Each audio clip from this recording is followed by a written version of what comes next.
एक ज़माने में अफ्रीकी जंगल में तमाम जानवर जंगल के हकीमाना उसूलों के तहत रहते थे। जंगल के करीब एक आदमी का कबीला रहता था। एक रात जंगल शेर ने गांव वालों को खाने के लिए शिकार करने का फैसला किया।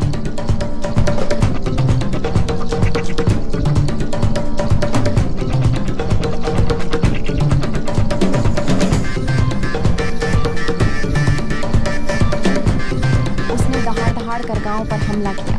गीदड़ जवास का साथी है, उसका पीछा कर रहा था कि एक आदमी को पकड़कर शेर ने सरख फूल पर बुलंद तरीन छलांग लगाई और गरजने लगा।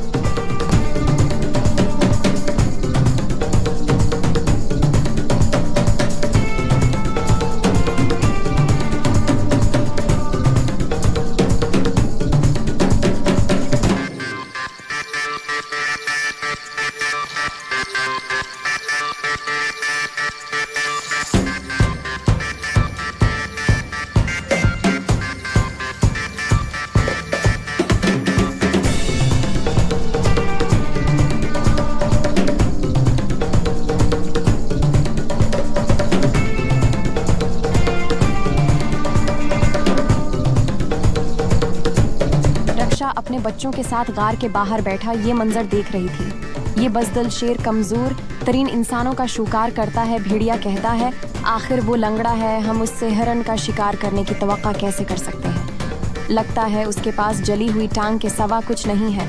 गर्जना बंद हो गया और जंगल में एक बार फिर खामोशी छा गई जब भेड़िए बातें कर रहे थे कि इन्हें झाड़ियों की एक छोटी सी सरसराहट नजर आई। बाप भेड़िया ने अपनी पोजीशन संभाली कि वो उस पर कूद जाए। आदमी का बच्चा गांव से भागकर भेड़ियों के गार की तरफ रेंगने लगा। माँ भेड़िया कहती है, मैं उसे अपने पास रखूंगी और अपने बच्चों की तरह पालूंगी। मैं उसका नाम रखूंगी मोगली। बाप भेड़िया कहता है, रश्का, मुझे नहीं लगता कि शेर इंसान का बच्चा कबूल करेगा। माँ भेड़िया जवाब देती है, मैं उसे देखूंगी।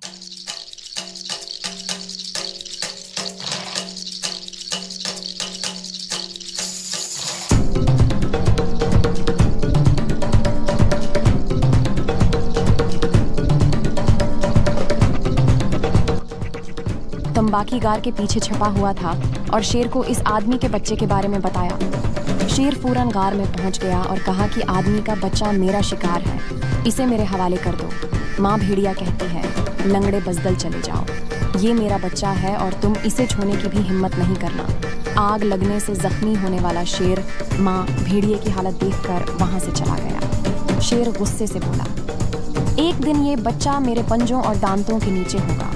अगले दिन उन्होंने मोगली को भेड़िए के पीक के सामने पेश किया। एक तवील बहस के बाद और बबरशीर की रजामंदी से पीक ने मोगली को कबूल कर लिया। बबरशीर कहता है, रीछ और चीता उसे जंगल के उसूल सिखाएंगे।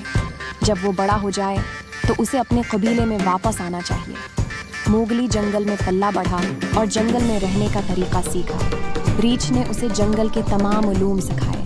उसने उसे जानवरों की ज़बानें बोलना सिखाई। इसने उसे शहद हासिल करना और मछलियां पकड़ना अपनी पसंदीदा चीजें भी सिखाई।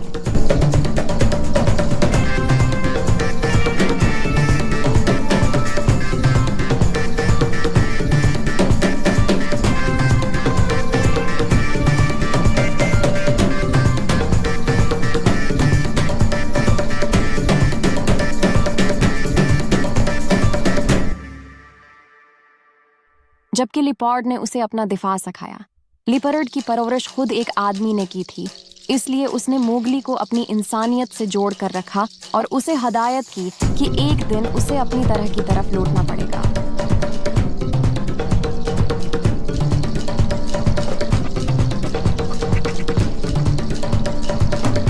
जल्द ही मोगली को जंगल का शौक हो गया। वो अपने भाई भेड़िए के बच्चों से प्यार करता था। जल्द ही उसकी जंगल के तमाम जानवरों से दोस्ती हो गई। जैसे जैसे साल गुजरते गए, बबरशीर भेड़िए के गरवा का सरदार पहले की तरह शिकार करने से कासिर था। शेर ने उसकी कमजोरी से फायदा उठाने का फैसला किया। टाइगर कहता है, ऐ जवान भेड़ियों, अब वक्त आ गया है कि तुम पेक की क़यादत करो। कैला बबरशियार को अहदे से हटाओ। मुझे आदमी का बच्चा दो, वरना मैं हमेशा तुम्हारे इलाके में शिकार करूंगा और तुम्हें खाने के लिए एक हड्डी भी नहीं दूंगा। भेड़ियों का एक गरुआ बबरशीर के पास आया और उसे शेर के बारे में बताया। बबरशीर ने जवाब दिया, तुम बज़दल हो अगर तुम शेर को मोगली दे रहे हो। मैं एक लीडर के तौर पर सबकदोश होने पर राजी हूँगा, लेकिन सिर्फ इस सूरत में जब तुम मोगली को जाने दो। लीपर्ड कहता है, मोगली टाइगर को उसकी जगह दिखाने का वक्त है, ये लड़ने का वक्त है। मोगली ने जवाब दिया, लेकिन मैं उससे अकेला कैसे लड़ सकता हूँ, भेड़ियों का पूरा ग्रुप टाइगर के साथ है। लिपर्ड कहता है, अब तुम इस आदमी के गांव जाओ और सर्ख फूल हासिल करो, सर्ख फूल उन्हें डरा देगा। मोगली कहता है, बेहतर है कि मैं अब जंगल छोड़ दूं और अपनी कसम के साथ रहूं। मोगली ने चीते और रीछ को गले लगाया और जिंदगी में पहली बार रो लिया।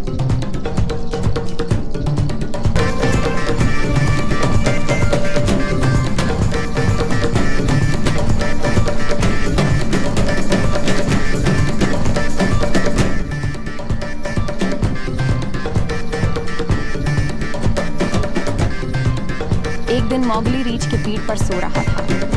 वो सब एक दरख्त पर सो रहे थे कि बंदरों के दस्तों ने मोगली को देखा और इसे ले गए।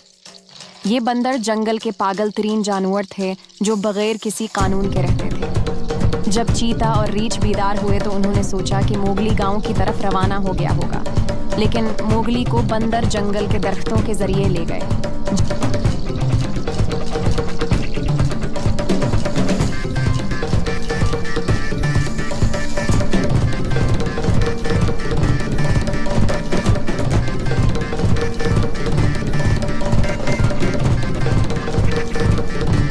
जल्द ही उसने शिकरा देखा जैसे पतंग उड़ रही हो।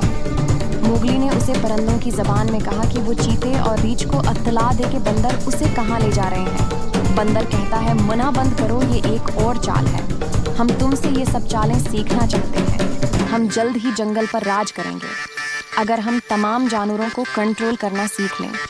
शिकरे ने चीते और रीछ को मोगली के अगवा के बारे में बताया और कहा कि उन्होंने मोगली को ठंडी खोहों में रखा हुआ है।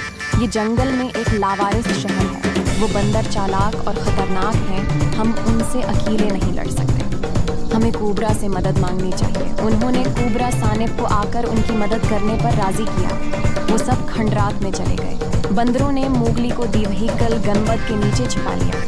सबसे पहले चीते ने तबाही मचाए वो खंडर में दाखिल हुआ और बंदरों को काटता और फेंकता गया। इतने में रीछ दाखिल होता है। बंदरों की तादाद बहुत ज्यादा थी।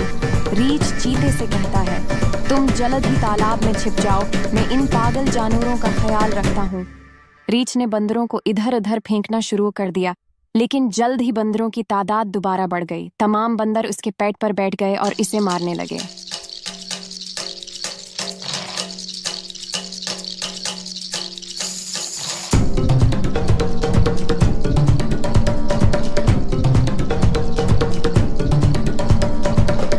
अब कोबरा दाखिल हुआ। कोबरा ने देखा और सुस्कारा। तमाम बंदर खौफजदा होकर दरख्त पर चढ़ गए। कोबरा ने उस गनबद को तोड़ दिया जहां मोगली छिपा हुआ था और उसे आज़ाद कर दिया। लड़के को देखते ही कोबरा ने कहा, वाह क्या मज़ेदार खुशबू है। लिपर्ड ने कहा, कोबरा अपनी नज़रें बच्चे से दूर रखो। कोबरा ने मोगली को खोला और फिरास में नाचना शुरू कर दिया, जिसने बंदरों को हिप्नोटाइज कर दिया और वो उन्हें अपने साथ ले गया।